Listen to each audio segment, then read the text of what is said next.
नमस्कार साथियों, थोड़ा विलंब हुआ उसके लिए क्षमा चाहता हूं।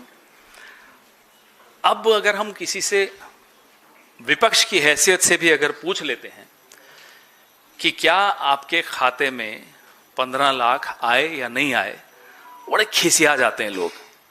15 लाख की बात मत करो, सब खिसिया जाते हैं। तो 15 लाख एक ऐसा शब्द हो गया। हम और आप 15 लाख खाते में आने का इंतजार करते रहे पिछले 12 साल। अगले 3 साल भी और 15 साल पूरे कर लें, 15 लाख का आप इंतजार करेंगे।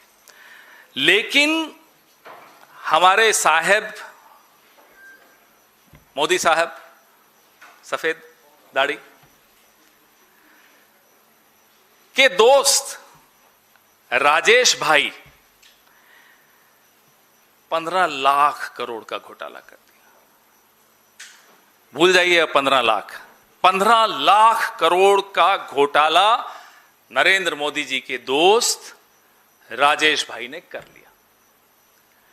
मेहुल भाई, विजय भाई, नीरव भाई, ललित भाई, राजेश भाई, किसके दोस्त? नरेंद्र भाई। ये भाईचारा जो है ना इस देश में, ये भाईचारा बड़ा महंगा पड़ रहा है इस देश को। सेबी ने राजेश एक्सपोर्ट्स और उसके प्रमोटर्स पर बहुत बड़े पैमाने की वित्तीय धोखाधड़ी और पैसे के गबन का आरोप लगा। सेबी में जांच शुरू हुई। सेबी में जांच शुरू होने में भी 7 महीने का विलंब हुआ। वो माधवी बुच जी का नाम इस मंच से बहुत बार लिया गया है। 2024 में जब माधवी पुरी बुच सेबी की चेयरपर्सन थी, की अध्यक्ष थी, शिकायत आई। उस शिकायत पर सेबी 7 महीने तक बैठा रहा। यह आपको नोट करना चाहिए। अब जब सेबी जागा, सेबी ने एक आदेश पारित किया जिससे राजेश एक्सपोर्ट्स के शेयर्स की खरीद फरोख्त बंद हो गई। ये जो पूरा प्रकरण है, इसमें जो महत्वपूर्ण बात यह है, LIC जिसमें हमारे आपके पैसे लगे होते हैं, ने मार्च 2016 में 2% से थोड़ा कम निवेश राजेश एक्सपोर्ट्स में किया था, 1.99%। 2026 मार्च 31 तक LIC ने 10%, 10.8, लगभग 11% निवेश राजेश एक्सपोर्ट में कर दिया। ये तो सिर्फ LIC की बात। अलावा LIC के छोटे निवेशकों ने भरपूर तरीके से इसमें निवेश किया। आप हैरान होंगे कि जो मार्केट कैपिटलाइजेशन राजेश एक्सपोर्ट्स की फरवरी 2023 में थी, वो 28,000 करोड़ की थी। आज वो 5 जून को गिरकर 3,000 करोड़ के, 25,000 करोड़ इस देश के निवेशकों का इस घोटाले में डूबा। The market capitalization of Rajesh Exports in February 2023 was 28,000 crore. Today, which is the 5th of June 2026, it has fallen to 3,000 crore. 25,000 crore evaporated. आजकल वो रेखा गुप्ता जी कहती ना, पानी रास्ते में उड़ जाता है, जो हमारे हिस्से का evaporate हो जाता है। तो ये 25,000 करोड़ रेखा गुप्ता जी को बता दीजिए, इवेपोरेशन ऐसे होती है। पानी तो होता है या नहीं होता हमें नहीं मालूम। 15 साल हम दिल्ली में सरकार में थे, हमें नहीं दिखा इवेपोरेट होता हुआ, लेकिन रेखा जी को दिख रहा। खैर, फिर इस स्टोरी पर आइए। एक शेयर होल्डर ने ईमेल भेजी, शिकायत की 2024 मार्च में। शिकायत हो गई, लेकिन LIC पैसा लगाता रहा। क्यों लगाता रहा? क्योंकि 7 महीने माधवी पुरी बुच ने इस शिकायत पर कोई एक्शन नहीं लिया। SEBI kept sitting on this complaint for 7 months. The complaint itself should have been a red flag enough for LIC to stop investing, to withdraw its investment from Rajesh Exports, but it did not happen. 2015 में Rajesh export ने 400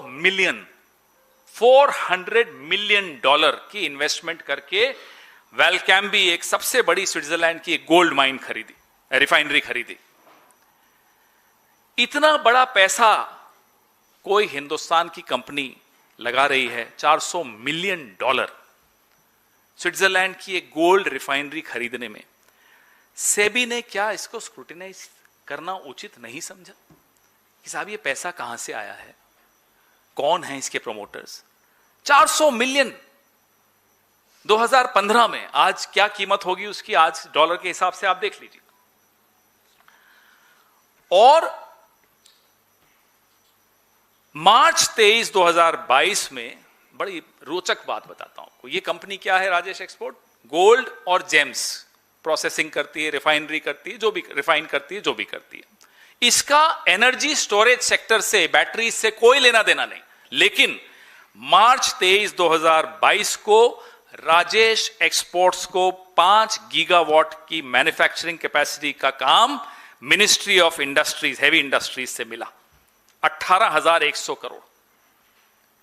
ये क्या रिश्ता है Rajesh export का, राजेश भाई का, नरेंद्र भाई की सरकार से, कि इतना भारी काम? इनके खिलाफ 7 प्रतिद्वंदी थे, देवर 7 बिडर्स। वो सातों प्रतिद्वंदी, सातों बिडर्स एनर्जी स्टोरेज सेक्टर के थे। उनको नजरअंदाज कर दिया, उनको साइड में बैठा दिया, राजेश भाई को एक काम दे दिया जिनका काम सोने हीरे जवाहरात का काम है। उनको आपने बैटरी एनर्जी स्टोरेज का काम दे दिया। क्यों? क्या रिश्ता है ये? 2020-21 और 2024-25 के बीच में राजेश एक्सपोर्ट ने अपने कागजों पे दिखाया 15.15 लाख करोड़ का काम। कोई रेड फ्लैग नहीं। 5 साल में 15,15,000 करोड़ का, 15.15 लाख करोड़ का काम आपने दिखाया है। कोई रेड फ्लैग नहीं, कोई एजेंसी नहीं जागी। हम सबके पीछे ईडी लगाई होती है, कोई ईडी नहीं,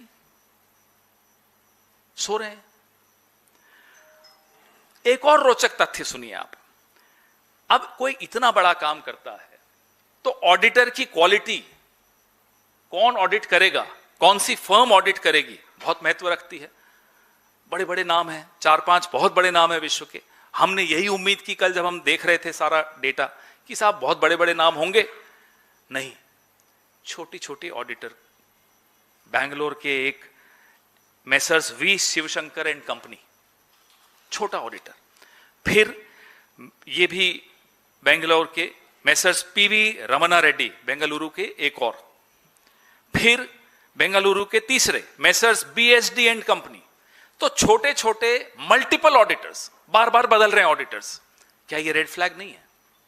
क्या लोगों को दिखाई नहीं दिया? क्या सरकार को दिखाई नहीं दिया कि एक कंपनी 15 लाख करोड़ का काम कर रही है, छोटे छोटे ऑडिटर्स को बार बार किसी को लेकर फिर हटा रही है? ये हो क्या रहा है? कुछ घपला है ना, कुछ छिपाया जा रहा है। बड़े ऑडिटर्स नहीं, एक ऑडिटर लेकर आप उसी को पूरे 5 साल 10 साल रख रहे हो, वो भी नहीं। क्यों बदल रहे हो बार बार? ये सवाल तो हम सबके जहन में आता है कि आप बार बार ऑडिटर क्यों बदल रहे हो, आप इतनी छोटे ऑडिटर्स क्यों रख रहे हो? यह भी हो सकता है कि ऑडिटर जिसको इन्होंने रखा उसने इनके कागज देखे, इनकी किताबें देखी और खुद ही भाग खड़े हुए हों डर के मारे कि साहब ये तो घपला है, मेरे को इसमें नहीं पढ़ना। यह भी संभव है, हमें नहीं मालूम कि ऑडिटर्स और इनके बीच में क्या बात हुई। तो जो मैंने आपको बताया कि शेयर होल्डर की कंप्लेंट हुई, उस शेयर होल्डर ने एक बहुत महत्वपूर्ण रेड फ्लैग क्या था कि मेरी एक कंपनी है, मैंने आपको कुछ सामान बेचा, आपसे मुझे पैसे लेने चाहिए, नॉर्मल बात है। हो सकता है मैं आपको 30 दिन का क्रेडिट दूं, 60 दिन का क्रेडिट दूं, एट द मोस्ट 90 दिन का क्रेडिट दूंगा। 3 महीने से ज्यादा का क्रेडिट तो कोई बिजनेस में नहीं होता। 2 साल तक मैं आपको सामान बेचने के बाद आपसे पैसा नहीं ले रहा। क्यों नहीं ले रहा? ये कंप्लेंट थी। और कितना पैसा? 2,914 करोड़, 2,914 करोड़ मुझे मार्केट से लेना है सामान बेचने के बाद, और मैं 2 साल तक नहीं ले रहा। क्यों? क्या ये रेड फ्लैग नहीं है? क्या ये चेतावनी एजेंसीज ने नहीं समझी? क्या सरकार की नजर नहीं थी इस पर? सरकार को छोड़िए, ये एक स्टैट्यूटरी बॉडी सेबी, जिसके पास ये कंप्लेन आई, वो तक 7 महीने तक बैठी रही। ये मैं बार बार दोहरा रहा हूं सेबी का रोल, क्योंकि सेबी के बारे में हम प्रधानमंत्री को, सरकार को बार बार चेतला रहे हैं, साहब कुछ करिए, all is not well with SEBI, and here is the proof that all is still not well with SEBI. तो शेयर होल्डर ने देखा साहब कि जो पैसा आना था, रिसीवेबल्स जिसको कहते हैं अकाउंटिंग की भाषा में, वो पैसा रिसीव नहीं किया कंपनी ने, वो पैसा आया नहीं कंपनी में। तो जाहिर सी बात है कि कोई जेन्युइन बिजनेस, कोई ईमानदार बिजनेस में मैं बेच रहा हूं, आप खरीद रहे हैं, तो 2 साल तक आप मुझे पैसा नहीं देंगे, 2,914 करोड़ नहीं देंगे, मैं चुप बैठा हूं? ये कौन सी बिजनेस है? ये कौन सा काम है? ये रेड फ्लैग है या नहीं है? तो अक्टूबर 2024 में, मार्च के बाद अक्टूबर, 7 महीने बाद सेबी ने रिपोर्ट बनानी शुरू की, और एक forensic auditor BDO India services limited को यह काम दिया कि साहब कंपनी के सारे फाइनेंशियल फॉरेंसिक्स करके हमें दीजिए। अब बीडीओ जो कंपनी थी, उसके लिए भी काम आसान नहीं था। क्यों नहीं था? क्योंकि हमारे राजेश भाई, नरेंद्र भाई के राजेश भाई कोऑपरेट नहीं कर रहे थे, मदद नहीं कर रहे थे। बोले साहब नहीं, स्टोन वॉल एक अंग्रेजी में शब्द होता है, he stonewalled the inquiry, he did not cooperate. सहयोग देने से एक तरह से इनकार कर दिया। एक ईआरपी सिस्टम्स हैं, बुक्स हैं अकाउंट की, जर्नल डंप्स हैं, ये सब उन्होंने मांगे साहब कि आपकी फॉरेन सब्सिडरीज हैं, उनके डिटेल्स दीजिए। जाहिर सी बात है, कोई फॉरेंसिक्स करने कोई कंपनी आएगी आपके पास तो आपसे सब कुछ मांगेगी, आपको देना भी चाहिए सही हो, क्योंकि इंक्वायरी हो रही है। इंक्वायरी कौन करा रहा है? एक स्टैट्यूटरी बॉडी करा रही है जिसका नाम सेबी है। लेकिन मन में डर नहीं है। ये असहयोग आंदोलन नरेंद्र मोदी जी के अंडर जो चलता है, वो इस तरह का असहयोग आंदोलन होता है। हमारा असहयोग आंदोलन अलग था, ये असहयोग आंदोलन था साहब मैंने गलत किया है, सैया भय कोतवाल तो अब डर काहे का, मैं सहयोग नहीं करूंगा जांच में, नहीं किया साहब। ये तो बीडीओ की हालत हुई। तो जब आपको कुछ कागज ही नहीं मिलेंगे, और क्यों नहीं दिए कागज? बोले साहब हमारे फॉरेन कंट्रीज में बिजनेस चलते हैं, वहां के कानून हमें यह अनुमति नहीं देते कि हम सेबी की इंक्वायरी में फॉरेंसिक्स की जो कंपनी हमारे पास आई है उसके साथ सहयोग करें। ये देखिए कैसा बहाना है। हमारा देश एक आजाद देश है, एक सॉवरेन रिपब्लिक है। हमारी कंपनी, हमारे यहां की एक कंपनी हमें आंख दिखा के कहती है कि मैं विदेश के कानूनों से बंधा हूं, मैं आपके साथ सहयोग नहीं कर सकता। बहाना सुनिए, यह बहाना स्वीकार हो गया। कोई रेड फ्लैग नहीं, अरसे तक कोई रेड फ्लैग नहीं। डूबा किसका पैसा? मेरा आपका पैसा, एलआईसी का पैसा, फाइनेंशियल इन्वेस्टर्स का पैसा, एफआईआईज, छोटे इन्वेस्टर्स, सबका पैसा डूबा। क्यों? क्योंकि कोई किसी को सुला रहा था और कोई सो रहा था। सेबी को किसने सुलाए रखा 7 महीने तक? इतने रेड फ्लैग्स, अभी मैंने आधी से ज्यादा प्रेस कॉन्फ्रेंस किए, कई रेड फ्लैग्स आपको गिना दिए, लेकिन सब सो रहे थे या सोने का नाटक कर रहे थे। अब ऑडिटर्स को बुलाया गया, तो ऑडिटर्स ने भी ज्यादा सहयोग नहीं दिया। अब उनकी क्या मजबूरी हमें नहीं मालूम, उन्होंने भी सहयोग देने से इनकार कर दिया। अब आया साहब जून 3, 2026 यानी कि परसों सेबी का ये ऑर्डर। सेबी के ऑर्डर में ये लिखा है, egregious and unheard of and barring both the firm and Mehta, personally Mehta और उनकी कंपनी को बार कर दिया कि साहब आप ट्रेडिंग नहीं कर सकते। ये ऑर्डर आया है। सेबी को करना क्या चाहिए था? ये सवाल हम सबके मन में है, आपके मन में है, देश के मन में है। इतना बड़ा स्कैम। हम ये जानना चाहते हैं कि जो पब्लिकली लिस्टेड इंडियन कंपनीज के लिए नियम बने हुए हैं कि आप अपने ऑडिटेड फाइनेंशियल्स, आपकी इन्वेंट्री, आपके एंड कस्टमर डिटेल्स सब कुछ साझा करिए। आपके जो ओवरसीज आर्म्स हैं जैसे वेलकैम्बी है, यहां सब कुछ साझा करिए। सेबी के साथ साझा करना चाहिए था, सेबी को यह मांग करनी चाहिए थी, लेकिन नहीं हुआ। कैश फ्लो और रेवेन्यू का जो कोरिलेशन होता है, भाई आपका कैश फ्लो कितना है, यह भी सेबी को पूछना चाहिए था। आप बता रहे हैं साहब मेरा रेवेन्यू इतना है, कैश फ्लो भी तो पूछना चाहिए था।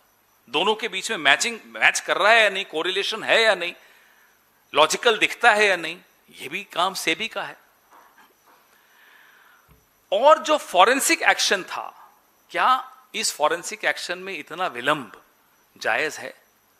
Is this delay in the forensic action on the part of SEBI justified? Why is it justified? How is it justified? Why were you sitting on this complaint for 7 months when there was a clear case of multiple red flags? Auditor की accountability एक national financial reporting authority NFRA होती है।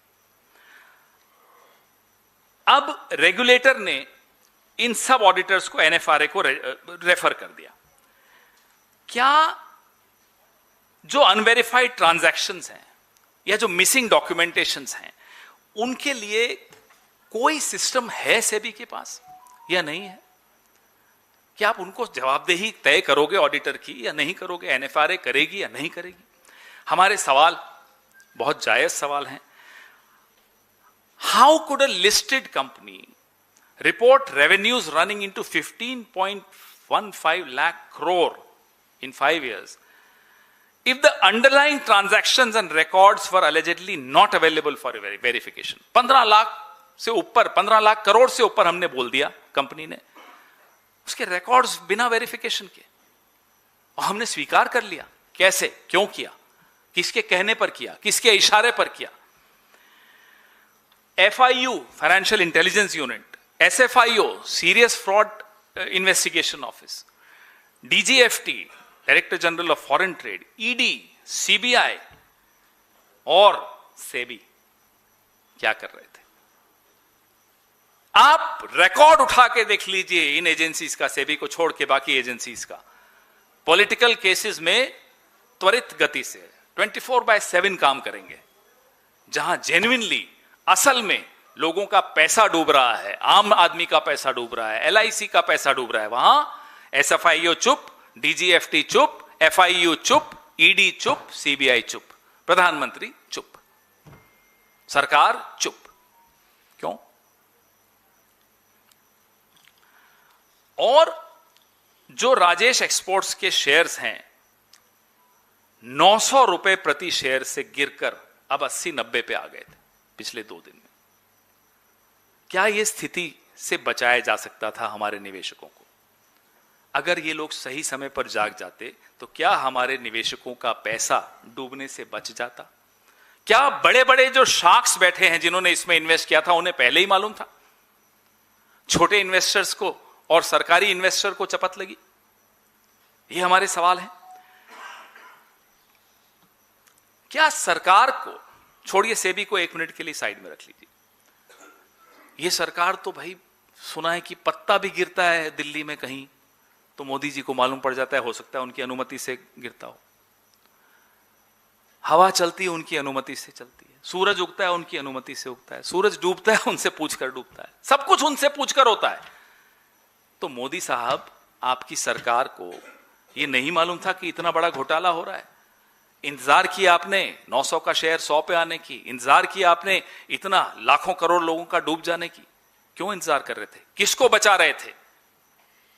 पैसा तो सबका, छोटे आदमी का डूबा। जिम्मेदारी कौन लेगा? प्रधानमंत्री लेंगे, निर्मला जी लेंगी। जिम्मेदारी इस घोटाले की, जिम्मेदारी इस नुकसान की, जिम्मेदारी जो LIC के साथ धोखा हुआ उसकी, जिम्मेदारी छोटे निवेशकों के साथ जो धोखा हुआ उसकी, जिम्मेदारी कौन लेगा इस सरकार में? हम ये जानना चाहते हैं। हम ये भी जानना चाहते हैं ये कुंभकर्ण की नींद सोने वाली ED को कैसे जगाएं, आप हमें बताइए। क्या उन्हें राजेश एक्सपोर्ट्स का आज तक ईडी का अभी तक तो नहीं लॉन्च हुआ, कोई केस नहीं, कोई इंक्वायरी नहीं, कुछ नहीं, क्यों? 48 घंटे से ऊपर हो गए। अभी सरकार की हालत यह है कि कंप्लेन बाद में जाती है, ईडी पहले पहुंच जाती है, फिर वो कंप्लेन बाद में दिखाई जाती है जस्टिफाई करने के लिए ईडी की मूवमेंट को। यहां कंप्लेंट हुए को इतने साल हो गए, ऑर्डर आए को 48 घंटे हो गए, ईडी नदारद, सीबीआई नदारद, डीजीएफटी नदारद, एसएफआईओ नदारद, एफआईयू नदारद। और मोदी साहब आप बताइए क्या कर रहे हैं? आपके सवाल।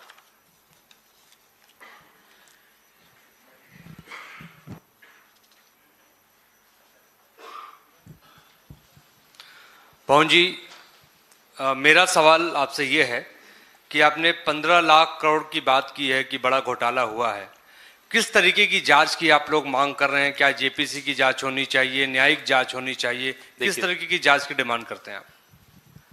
हमें सलाह दी जाती है मोहित जी कि शादियां अपने घर में जो है ना थोड़ा डिले कर दो, सोने की अंगूठी मत खरीदो, मंगलसूत्र मत खरीदो। प्रधानमंत्री आके अपने मन की बात सुना के चल देते हैं। उनकी नाक के नीचे इतना बड़ा लाखों करोड़ का घोटाला हुआ। एक फोटो चल रही है सोशल मीडिया पे मोदी जी प्रधानमंत्री बनने से पहले की उनकी फोटो इस व्यक्ति के साथ। इतना फोटो कैसी है, असली है नकली है, वो आप जानिए, चल रही है। इतना बड़ा घोटाला उनकी नाक के नीचे हुआ और होता रहा और वो चुप रहे, सारी एजेंसीज चुप रही। तो ये क्या माने हम इसको? ये हिस्सेदारी है, ये भागीदारी है, ये चौकीदारी है, ये है क्या? तो हम इसीलिए कह रहे हैं कि ईडी जागिए, सरकार को हम कह रहे हैं जागिए, इंक्वायरी करके कुछ तो बताइए, जवाबदेही तो तय करिए कि इतने साल तक आपने ये घोटाला कैसे होने दिया।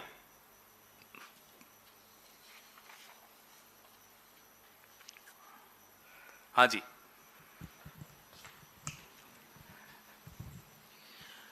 अब बीजेपी सरकार का हमेशा दावा रहता है कि मोदी जी को ना पत्ता नहीं हिलता, और अभी वो बार बार देश के किसानों से, मजदूरों से अपील कर रहे हैं कि महंगाई बढ़ेगी।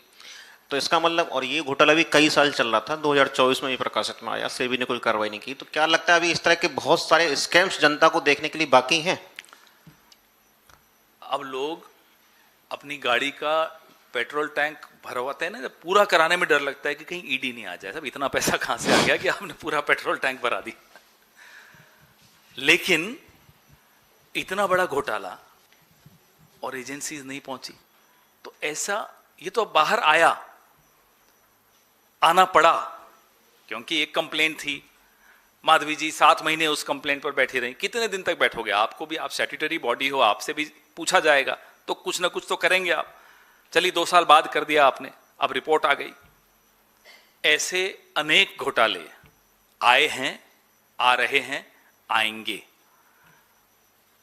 लेकिन ईडी वाले राजेश जी के यहां कब जाएंगे, ये हमारा सवाल है।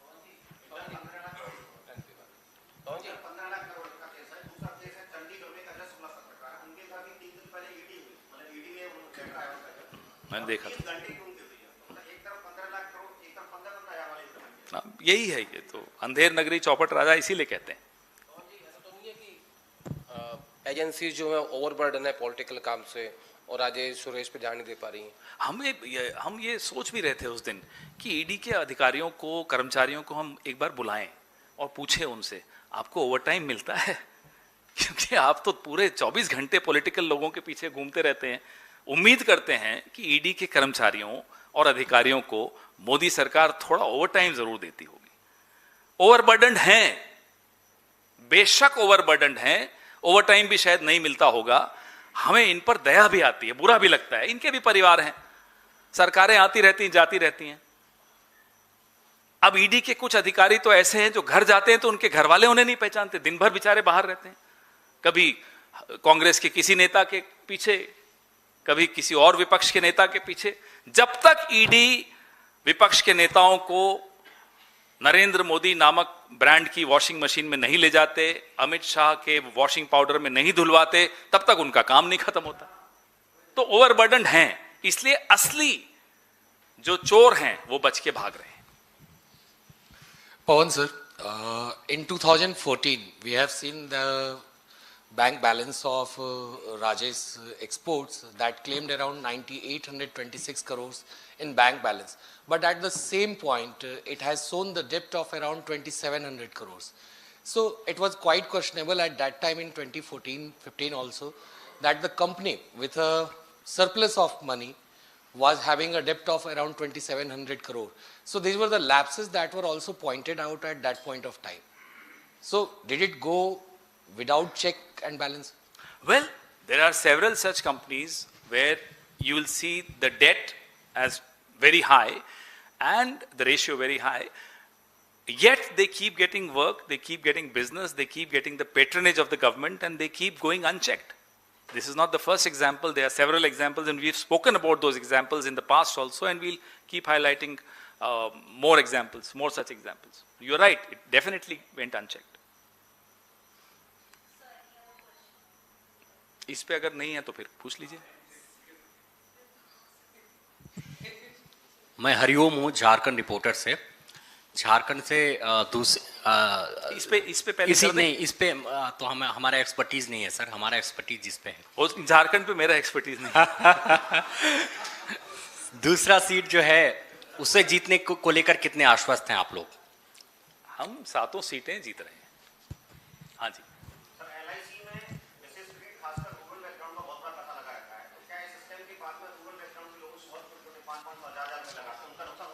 देखिए, उनका तो नुकसान भारी हो ही रहा है।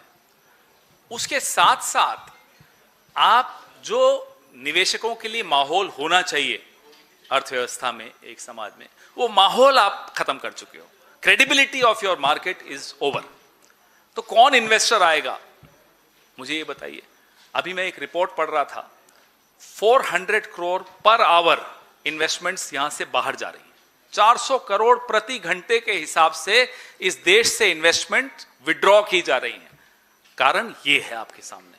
जब इस तरह के घोटाले होते रहेंगे और सेबी सोता रहेगा, एजेंसी सिर्फ पॉलिटिकल काम करेंगी, तो जाहिर सी बात है निवेशक रूठ कर चला जाएगा, निवेशक अपना पैसा विड्रॉ करेगा। Sir, you have been continuously raising a concern regarding the relations of India with Russia. Now, recently a statement has been given by Vladimir Putin in which he has not just lauded the leadership of Prime Minister Narendra Modi, but he has also stated that the Western pressure is not going to make any impact on these ties. So what's your take up on it? So in diplomacy, you never punch someone directly. You always wear a velvet glove. Unfortunately, since the morning, all that all of you have been talking about is the velvet glove and not the punch. The velvet glove is praising Modi. Everyone knows Modi loves it. But the punch is a warning. What is the warning? Do not get close to America. That's the punch. And in recent times, over the last 10, 20, 30 years also, 20 years at least, post 1991, one has not heard this kind of a language being used by international players for another sovereign country. This also shows the complete collapse of the credibility of our foreign policy. If Russia is coming and giving us an advice publicly, I think that's the story and not the velvet glove कि साहब he praised Modi. Modi ji की तारीफ कर दी तो वो सारी news वहां चली गई। साहब तारीफ के बाद क्या बोला, और तारीफ की भी इसीलिए क्योंकि उसके बाद कुछ बड़ा बोला। एक ऐसी सलाह दी जो कूटनीति में बहुत सालों से हमने नहीं किसी देश को एक दूसरे को देते हुए सुना, वो भी सार्वजनिक रूप से। कूटनीतिक भाषा में जब भी किसी को कड़वा बोला जाता है, उसमें बहुत चाशनी घोली जाती है। तो आप सिर्फ चाशनी से कंफ्यूज मत होइए, उसके पीछे छिपी कड़वाहट पर जाइए, और वो कड़वाहट दर्शाती है कि हमारी विदेश नीति की जो प्रासंगिकता है वो ध्वस्त होती जा रही है अंतर्राष्ट्रीय समुदाय के सामने। पवन जी, दो छोटे सवाल हैं। एक तो डीएमके से संबंधित मेरा सवाल है कि क्या आप लोग 8 तारीख को जो बैठक करने जा रहे हैं उसमें डीएमके आ रहा है कि नहीं आ रहा है, क्योंकि डीएमके ने तो मना कर दिया। दूसरा सवाल ये है कि जेएमएम प्रेस कॉन्फ्रेंस करने जा रही है 4:30 बजे। खबर यह है कि दोनों ही सीट पे जेएमएम अपना उम्मीदवार उतारने जा रही है। 5 तारीख है आज, फिर 8 तारीख की आप बात कर रहे हैं। 5 और 8 के बीच में और भी लोग आएंगे, प्रेस वार्ता करेंगे, फिर पूछ लीजिएगा। अभी फोकस इस पर कुछ हद तक जो आपने दूसरा सवाल पूछा उस पर है, क्योंकि अभी राज्यसभा की नॉमिनेशंस चल रही हैं। थोड़े दिनों में, थोड़े घंटों में, कुछ दिनों में सब क्लैरिटी आ जाएगी। हमें पूरा विश्वास है कि हम बीजेपी को परास्त करेंगे। सर, कल कॉकरोच जनता पार्टी का जंतर मंतर पर प्रोटेस्ट है। इस मामले में कांग्रेस पार्टी का क्या स्टैंड है? प्रोटेस्ट सबको करना चाहिए, आप लोगों को भी करना चाहिए, हमें भी करना चाहिए, हम कर ही रहे हैं, करना चाहिए, उसमें क्या स्टैंड होता है। Thank you.